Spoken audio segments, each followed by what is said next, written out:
Hi, this is Lisa with CreativeCanines.blogspot.com for Paper Maniac for your January Copic Club lesson. I'm really excited about this lesson. I think that you're going to enjoy this, especially if you have moved from Prismacolor pencils to Copic markers, and now your Prismacolor pencils are kind of sitting on a shelf, not collecting a little bit of dust. You can use these two mediums together. And we're going to be working with the Clematis stamp from Flourishes. The wonderful thing about this flower, I found out from pictures, and obviously I have not found out how to pronounce it, is that it's a beautiful purple or pink flower. And I'm going to start by using our BV colors that we have this month, the BV08, and I combined it with the BV04, the BV02, and BV00. Now all these were in past Copic Club mailings. So let's look at the flower here, and I'm going to kind of bring it a little bit more close up so that you can really watch this. This is a very neat technique. I really enjoy the technique with using the Prismacolor pencils combined with the Copic markers. You can also use pastel chalks, the oil pastels, anything that you could use. Normally you can put right on top of the Copic markers. So let's start with the BV08. I'm going to lay in my darkest color. Once again, I know I've said this a couple times before, that the wonderful thing about these Flourishes stamps is that they lay in the shadowing for you. I like to work dark first. I'm just going to add in my dark a little bit, and then I'm going to go into my BV04. I'm going to blend that in.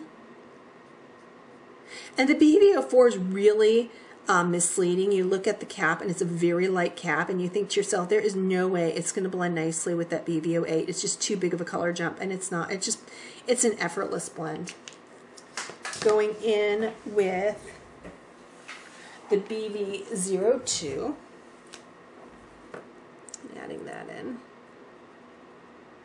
And it's funny, there's almost a bigger jump between the BV02 than there is the BV0408 color.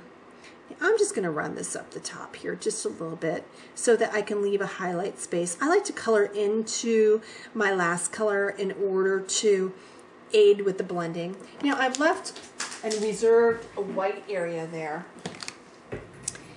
and I'm going to add in my BV00. Once again, blending in, reserving the white so that I can have a natural highlight.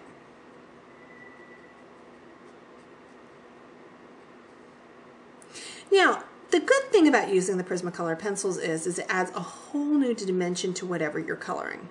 So let's do it. Let's color this flower up, and then what I will do is I will add the Prismacolor pencils, and you can see how it changes it. Now, I like to use the side of my marker if I need to aid a blend. What happens is using the side of that marker lays a little bit less ink down, so it allows the blend to blend better. And once again, I really think as blending as a process. It's not, I don't ever feel finished. I'll go back, and if I like something, I'll leave it alone, but more often than not, I kind of tweak it. Okay. The one thing about these flowers is that they do have kind of a white stripe kind of effect on them.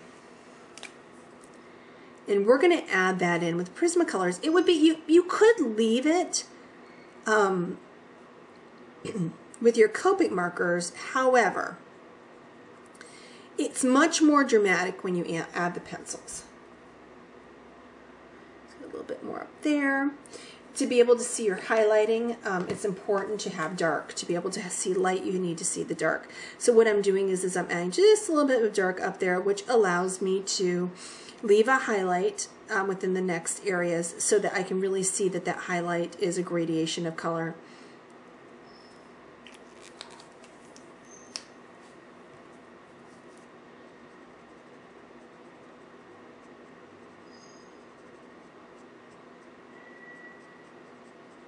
Now I remember, you know, when I first started coloring using the Prismacolors and thinking that I would never get into the Copic markers.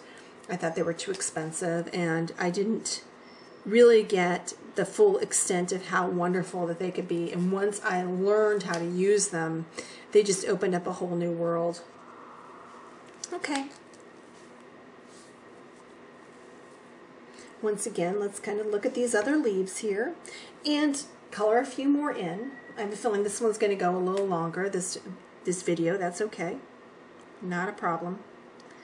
I just have to remember to separate it into two. Once again, I'm adding these little dark spaces in here because this is where the folds of the flower are. This is a little bit more complex of a image to color, but once again, you know, once you have the light source pretty much figured out for you based upon the stamps putting in those hatch marks for you, it's a lot easier than just trying to figure it out yourself. These flowers have a lot of depth to them, and that's another reason why that this is a good technique to use with them. Once again, blending into the last color, reserving a white space so that I can add in my highlight.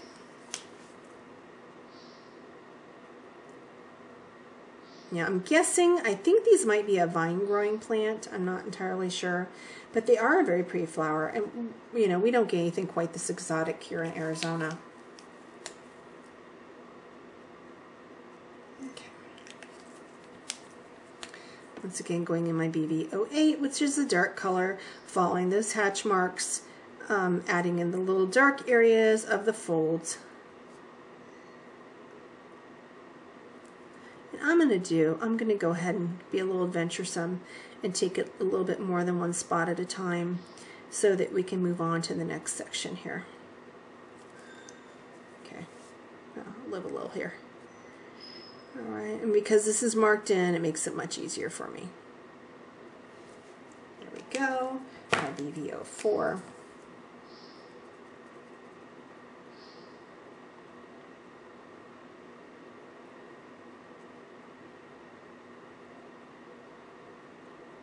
Blending that into my BV08.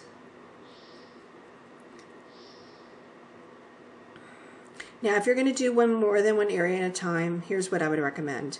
Work very quickly. It doesn't hurt if the when you're using the Express It cardstock, you have a little bit more open time just because the paper is so much smoother than the normal paper that you use for Copics, and it allows the ink to continue moving long after some of the other paper varieties do. So you do have a little bit of lag time on this where it's not going to hurt you.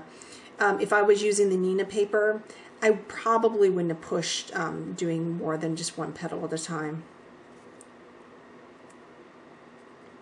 But for time's sake, I want to kind of get this in here because I want to get to the Prismacolor part of the program.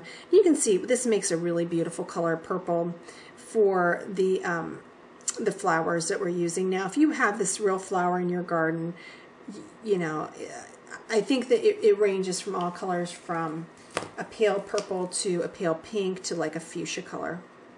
Very pretty.